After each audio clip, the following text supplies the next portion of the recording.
Hello everybody! It's me again, Inday Marie Kids, and welcome to my channel.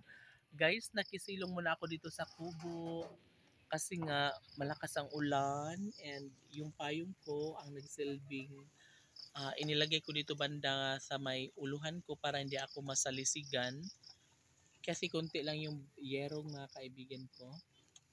Konti lang, kalahati lang ng mukha ko and ayun, nilagay ko yung payong para hindi ako mabasa, no? So, sana ay tumuila na ang ulan para makapunta ako doon sa may gitna ng kabukiran para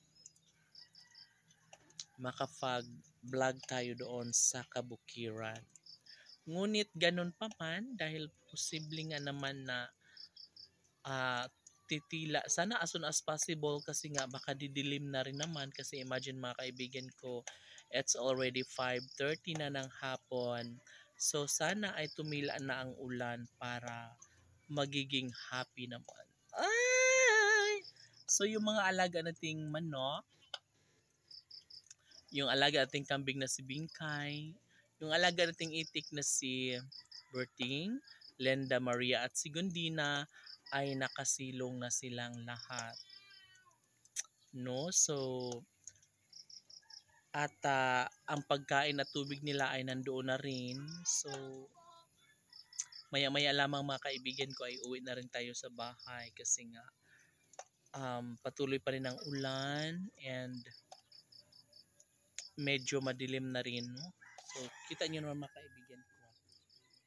Diba? Sana nga ay at yung mga ibon doon sa malaking puno ay nagsitungtungan na rin kasi nga malapit na mag-aalas 6 and magpapahinga na rin sila. Oh my God! So nawala na, ambon-ambon na lang ng konti and titingnan ko muna dito yung papaya natin mga kaibigan ko kung may hinog ba, kung pwede na bang, kung meron ba tayong pupwedeng na ma-harvest dyan.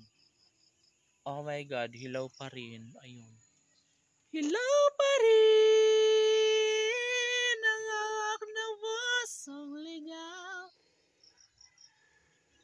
Oh my God, hindi pa tayo makakain ng papaya mga kaibigan ko kasi nga hilaw pa rin talaga, wala pang hinog kasi yung mga malalaki na at yung mga matatanda ng papaya ay naubos na. So panibagong tubo na naman siya. Although katamtaman pa lang ang laki niya, so malabo pa talaga na mahinog siya agad-agad, no.